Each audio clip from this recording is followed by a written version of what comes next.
It all started on a rainy Thursday evening when my phone buzzed with a text from my old friend Jenna. We hadn't been super close in years, but we'd kept in touch on and off through social media. The occasional holiday message and a random coffee catch-up that usually ended with us promising to do this more often. That night she wrote, "Hey, can I crash at your place for a bit? Just until I figure some stuff out." At first I didn't think much of it. I had a small apartment, cozy but neat, and I was used to living alone. I liked my routines. The quiet hum of the fridge at night, my stack of books on the coffee table, the smell of my vanilla candles that I lit every evening after work. My space felt like mine. But when I saw her message, I instantly remembered how, back in college, Jenna had been the spontaneous one, the girl who could talk her way into any party, who never seemed to stress about deadlines, who always had a chaotic energy swirling around her. I should have paused and thought about that, but instead I typed back, "Of course, come over." When she arrived, she looked different. Not the put-together Jenna I remembered, but worn out, like life had drained the shine from her. She carried 2 overstuffed bags that looked like they had been dragged across half the city. Her mascara was smudged, her hair messy in a way that didn't look intentional. I hugged her and she clung to me a little too long, like she was holding on to the last solid thing in her world. I felt bad for her. I thought, she just needs a few days, maybe a week, and then she'll be back on her feet. We sat on my couch sipping tea, while she explained how she'd broken up with her boyfriend and couldn't afford rent on her own. She said she needed time to figure out her next move. Maybe stay a couple of weeks until she could find a cheaper place. I wanted to be supportive. I've always been the responsible friend, the one who people know will say yes, who will make room for someone else, even if it's inconvenient. So I nodded and told her she could stay as long as she needed. I even offered her my extra blankets and the pull-out couch in the living room. That first night felt almost nostalgic. We stayed up late talking about old memories, skipping classes, eating cheap pizza at 2 in the morning, laughing until our stomachs hurt. For a moment, it felt like being 20 again, and I didn't mind the disruption. But even then, there was a shift I couldn't put my finger on. She looked around my apartment in a way that made me uncomfortable, like she was sizing it up. She made little comments too. "Wow, you've done well for yourself," she said, running her hand over my dining table.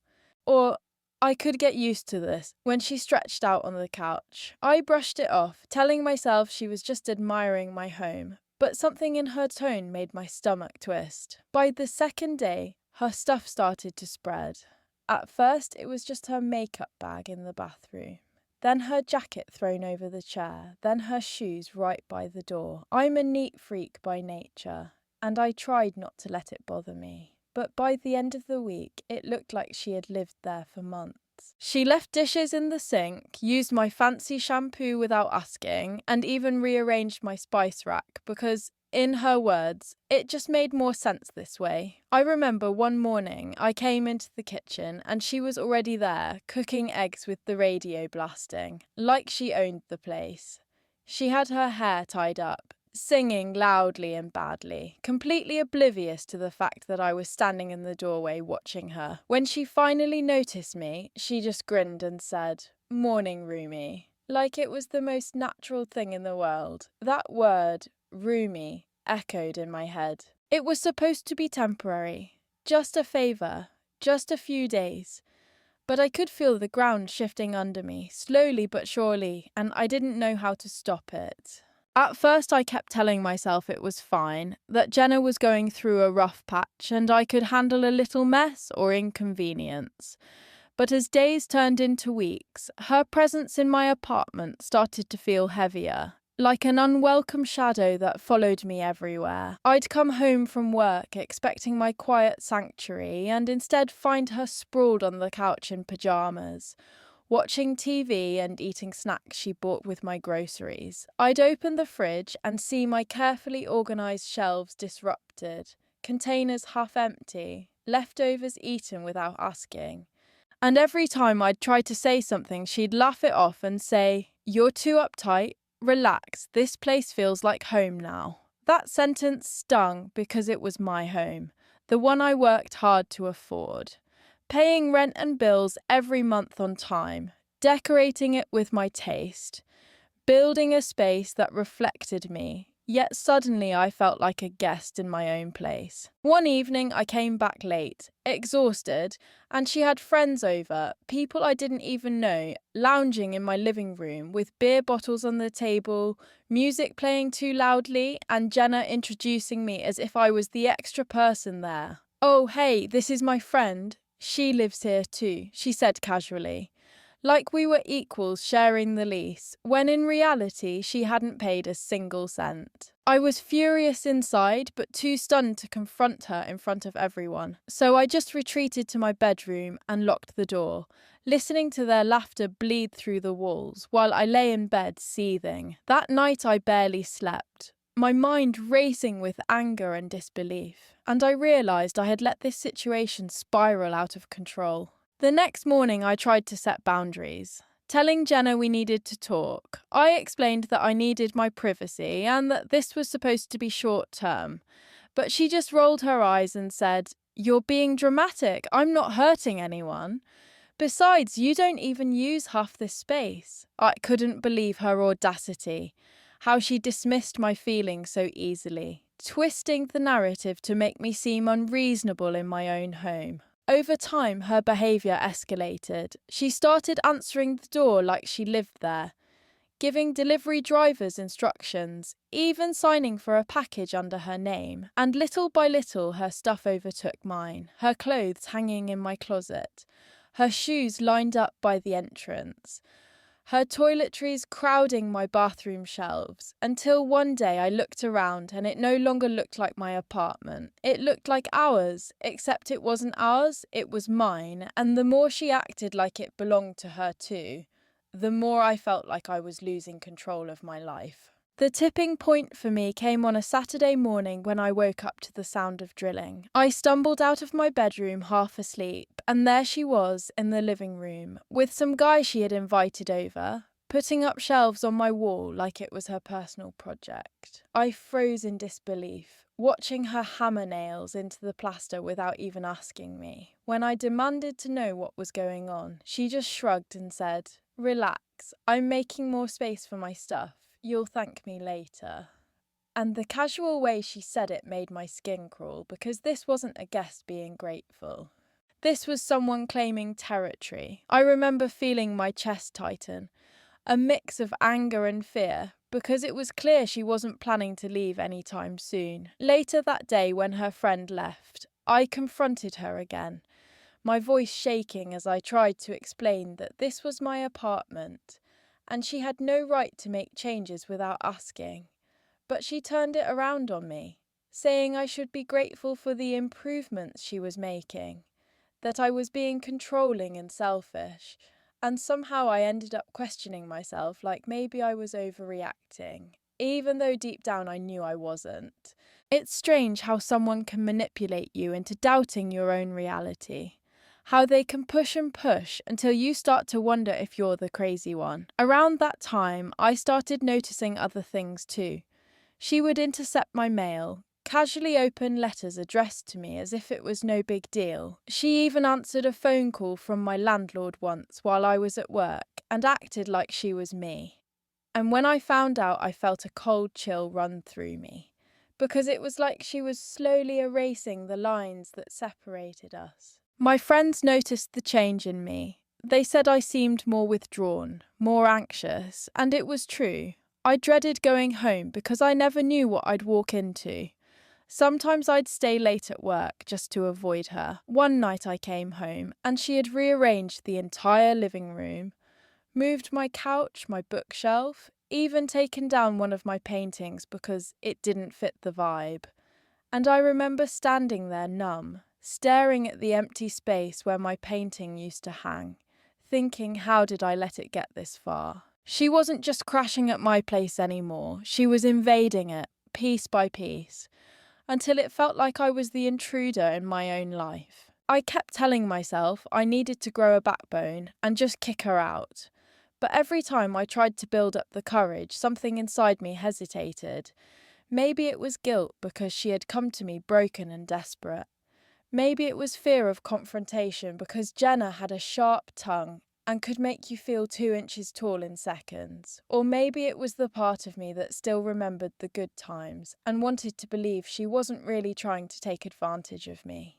But that hope was fading fast. I started noticing how she spoke about the apartment to others. When friends of hers came over, she would say things like, "Our place," or, "Yeah, we live here. It's such a great spot."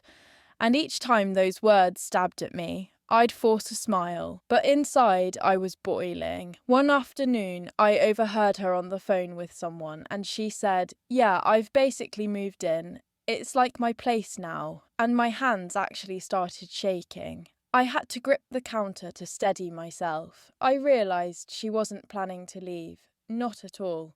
She was embedding herself deeper into my life with every passing day. What made it worse was how she began criticising the way I did things. If I cooked, she'd say I used too much salt. If I cleaned, she'd redo it like I hadn't done it right. If I bought something new, she'd comment that it didn't match the style she was creating, as if she had any right to decide. One night I was in bed scrolling through my phone when I heard her laughing in the living room. I peeked out and saw her wearing one of my sweaters, the one my mum had given me, and showing it off to her friend like it was hers. And I felt this surge of rage so strong, I almost shouted right there, but instead I shut my door and sat in the dark, shaking. My safe place, my sanctuary, had become a stage for her performance, and I was slowly disappearing from it. That night I barely slept, and I remember staring at the ceiling thinking, if I don't do something soon, she's going to root herself so deep I'll never get her out. The breaking point came when I returned home one evening after a long shift and found Jenna sitting at my dining table with a stack of papers spread out like she was running an office. She looked up at me casually and said, "Hey, I was just going through some bills. Don't worry, I've got it handled." And for a second I didn't even understand what I was seeing, until I realised she had actually opened my mail again. Bills with my name on them, bank statements, even a letter from my insurance company, and she was flipping through them like they were hers. I felt my face burn with anger and humiliation. I snatched the papers from her hands and told her she had no right. But instead of apologising, she laughed, rolled her eyes and said, "You're so uptight. I was just trying to help you get organised." That word again. Organised. Like she was fixing me. Like she had authority over my life. I stormed into my bedroom, shut the door and sat on the edge of my bed, shaking with fury. And that's when it hit me that I wasn't just uncomfortable anymore. I was being violated in my own home. My sanctuary had been completely taken from me. Every corner marked with her presence, her voice echoing through my walls, her things crowding my shelves, and even my private information no longer safe. That night, I lay awake listening to the faint sound of her humming in the kitchen, and I thought about how my mum always told me to be cautious about who I let into my space, and how foolish I felt for ignoring that advice. Memories from college came rushing back too. Times when Jenna had crossed lines with others, borrowing clothes without asking, overstaying her welcome at parties, twisting stories to make herself the victim when confronted. I had brushed those moments off back then as quirks, but now I saw them for what they were, red flags I had chosen to ignore. The next morning when I walked into the kitchen, she greeted me cheerfully, already brewing coffee like nothing had happened, and for the first time I didn't respond. I just stood there in silence, staring at her, realising I was starting to hate the sight of her in my space. That scared me because I'm not a hateful person, but she was turning me into someone I didn't recognise. I tried to avoid her as much as possible after that, leaving earlier for work, staying later, even wandering around the city aimlessly, just so I wouldn't have to step back into my own apartment that no longer felt like mine. But no matter how hard I tried, she always managed to insert herself into my day. I remember one Saturday, I finally had a few hours to myself. I was curled up in my bedroom with a book and a scented candle lit, trying to recreate that sense of calm I used to have, when suddenly Jenna barged in without knocking, holding her laptop and asking if I minded her using my Wi-Fi because hers wasn't working, as if she had her own apartment somewhere, and then she just plopped down on the end of my bed like it was her right. I froze, staring at her with disbelief, and when I told her she needed to respect my space, she laughed and said, "We're basically roommates. You don't need to be so formal." That word again, roommates. It made my blood boil because we weren't roommates. She was a guest who had overstayed. Yet she said it with such confidence that a part of me almost believed it. Later that evening, she brought more of her belongings in, boxes I hadn't seen before, and when I asked where they came from, she casually admitted she had gone back to her ex's place to collect the rest of her things.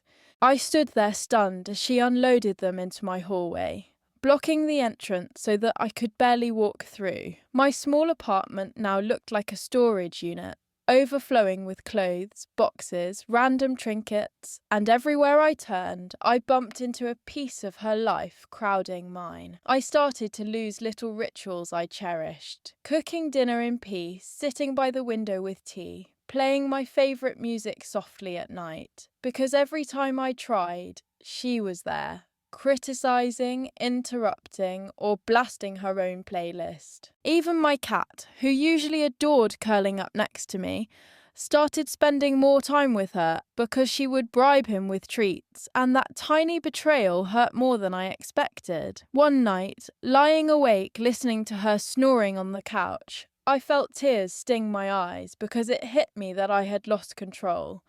Not just of my apartment, but of my peace, my identity, my routines. I realised she wasn't just taking over my space, she was taking over me. And I knew something had to change before I completely disappeared. The next week, things got even worse. Almost like she could sense my patience thinning, and instead of pulling back, she doubled down. One evening, I came home to find her on the phone with my landlord, casually discussing the building's maintenance schedule, as if she had any authority. And when I asked her afterward what she was doing, she shrugged and said, "I was just checking in. Someone has to take care of this place." Like I was incapable of managing my own apartment. That night, I lay in bed replaying her words over and over, each one making me feel smaller, like my life had been hijacked and I was too weak to stop it. The next morning, she brought up the idea of splitting utilities, saying, "Since I'm here all the time anyway, it makes sense, right?" And though at first I was relieved that she was finally offering to contribute, I quickly realised it wasn't about fairness. It was her way of planting roots deeper, making her presence official, undeniable. I told her no, that this was temporary, that she needed to be looking for her own place, and she exploded, shouting that I was selfish and ungrateful, that she had been there for me in college when I needed someone, twisting history to make herself sound like a saviour I owed something to. Her words cut deep because part of me remembered those nights in college when she did keep me company, when she helped me through breakups or bad grades. But the difference was back then I had a choice. Now I felt trapped. Later that day, she invited her cousin over without telling me, and I walked in to find them lounging in the living room with takeout containers scattered everywhere, grease stains on my coffee table, my throw blanket wrapped around her cousin's shoulders, and Jenna laughing like it was all perfectly normal. My chest tightened with fury, but when I tried to assert myself, she smirked and said, "Lighten up, this isn't a hotel. We're family here." And her cousin nodded like I was the unreasonable one. I felt my throat burn with unspoken words, but all I could do was retreat to my room, slam the door, and cry into my pillow, because in that moment I realised I was being outnumbered in my own home. I thought about calling my mum, about asking for advice, but I knew she would just say what I already feared, that I had to stand up for myself or lose everything. And lying there with swollen eyes, I made a promise to myself that I wouldn't let Jenna erase me completely, even if it meant a fight I didn't want to have. The fight I dreaded came sooner than I expected. It was a Wednesday evening when I walked into the apartment and found Jenna once again moving things around. This time she had dragged my dresser from the bedroom into the living room to create more space, and I stood there frozen, staring at the empty spot where my dresser had been, my clothes piled messily on the floor like discarded laundry. When I asked her what the hell she thought she was doing, she snapped back, "I live here too. I need space for my stuff. You can't control everything." And something inside me cracked. My voice shook as I told her she didn't live here, that this was my apartment, my lease, my rent. But she just rolled her eyes and laughed, a cold sound that made my skin crawl. The argument escalated fast, her voice rising, mine breaking, until we were both shouting over each other, words bouncing off the walls that had once held only peace. She accused me of being selfish, of shutting her out when she needed me, twisting every kindness I had given her into ammunition against me. And I stood there with my hands trembling, realising that this wasn't just a messy situation anymore. It was toxic. That night, I locked myself in my bedroom with the dresser gone, my belongings scattered, and I felt stripped bare not just of my space, but of my dignity. I remember sitting on the floor with my back against the door, listening to her stomp around the apartment, slamming cabinets, muttering under her breath. And I realised she was no longer just overstaying. She was trying to dominate. Even my dreams were invaded.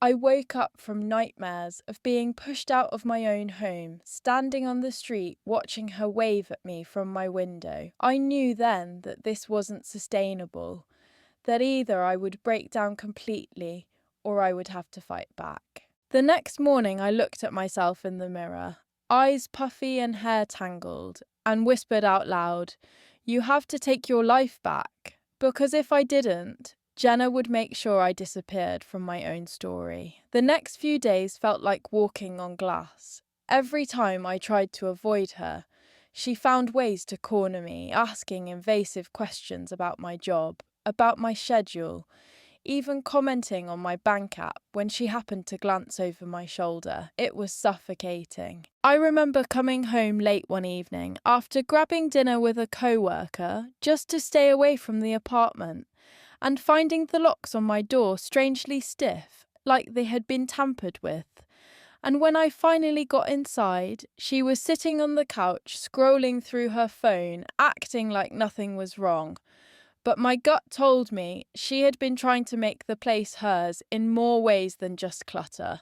I started noticing how she introduced herself to neighbours too, chatting casually at the hallway, saying things like, "Yeah, I live here now," with such confidence that no one questioned it.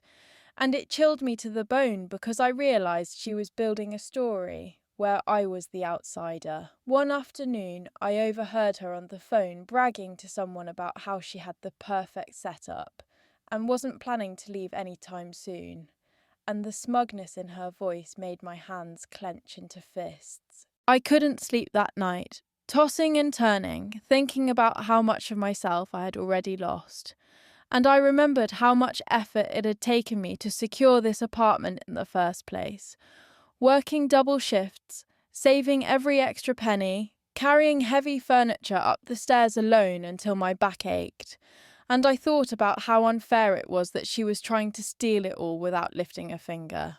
The rage was building, but so was fear, because Jenna had a way of twisting everything, of making me doubt my own reality, and I worried that if I confronted her too strongly, she'd find a way to make me look like the crazy one. Still, a voice inside me kept repeating, "This ends now," louder each day, until it was all I could hear. By the end of that week, I started researching tenant rights, looking up laws, even drafting a message to my landlord explaining the situation. but my hands shook as I typed because part of me still couldn't believe it had come to this, that my friend had turned into an invader. Yet deep down, I knew the truth. If I didn't act soon, I would lose everything I had built, and Jenna would win. That weekend, I finally decided I couldn't keep living like this. I woke up early on Saturday, determined to talk to her calmly but firmly. I rehearsed what I would say in my head while making coffee, telling myself I had every right to take my space back, that this was my home and she was a guest who had crossed every line. When she stumbled out of the living room, still in pyjamas, hair messy, acting like she owned the place, I asked her to sit down. My heart was pounding so loud I could barely hear myself as I explained that things had gone too far, that she needed to start making plans to move out because this was never meant to be permanent. For a second I thought she might listen. Her face softened as if she was processing my words, but then she burst out laughing, shaking her head, and said, "You're serious? You think you can just kick me out like I'm some stranger? I've been living here. This is my home too." The way she said my home made my skin crawl, and when I told her no, it was mine, she leaned back smugly and replied, "Well, good luck proving that." It was like she had been preparing for this moment, already building a case in her head, and I felt a wave of nausea crash over me. She started listing things she had done around the apartment, putting up shelves, paying for groceries once or twice, rearranging furniture, as if that gave her ownership, and the sheer audacity of it left me speechless. That day she refused to budge, storming off and slamming the bathroom door, and I sat there staring at the cold coffee in my mug with tears running down my face. I felt cornered, powerless, like I had been erased from my own life. But beneath the fear, a spark of anger grew, small but steady. I thought about all the nights I'd worked overtime, about signing the lease, about carrying my couch up the stairs with my own hands, about how much of myself I had poured into making this place a reflection of me, and I realised I wasn't going to let her rewrite my story. That evening, while she blasted music in the living room, I sat quietly in my bedroom with my laptop open, looking up every legal option I had, calling my mum for advice, even texting a friend who was a paralegal, and for the first time in weeks, I felt a glimmer of control coming back. I wasn't sure how yet, but I knew Jenna's takeover of my life was about to meet its end. The plan started forming slowly, piece by piece, like a puzzle I was finally determined to finish. I spoke with my landlord first and explained everything, my voice trembling as I admitted that Jenna had basically moved in without permission. He was surprisingly understanding and reminded me that the lease was in my name alone, which gave me every right to decide who stayed there. His support gave me a surge of courage I hadn't felt in weeks. That night, when I returned home, Jenna was sprawled on the couch, scrolling through her phone, acting as if she had conquered the space. And for the first time, instead of shrinking back, I walked in with my head held high.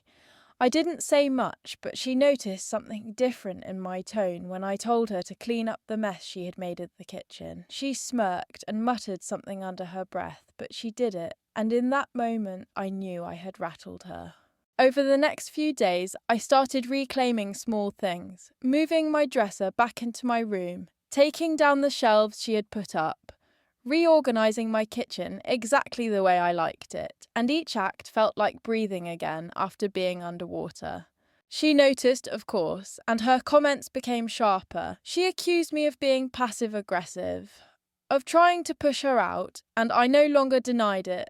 I simply said, "Yes, because you need to leave." That stunned her into silence the first time, but soon she fought back, shouting louder, slamming doors, inviting more people over as if to prove she wasn't going anywhere. But I was done being afraid. I documented everything.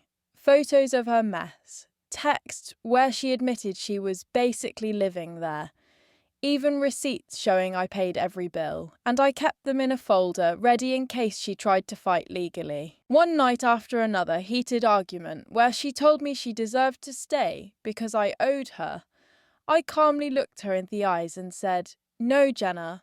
What I owe is to myself, and that means getting my life back." I think she saw in my face that I wasn't bluffing anymore, because for the first time there was hesitation in her eyes.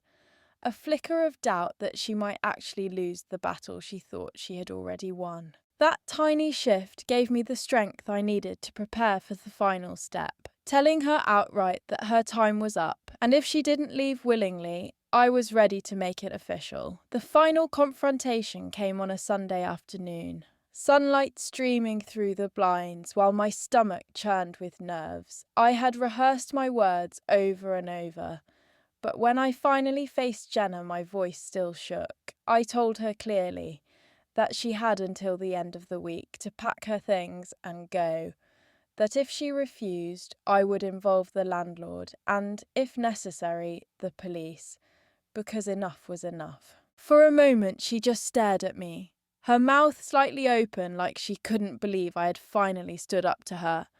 Then her expression hardened, and she started yelling, throwing every insult she could think of, accusing me of betrayal, of being a terrible friend, of abandoning her in her time of need. But this time I didn't flinch. I stood there steady, letting her words bounce off me, because deep down I knew none of them were true.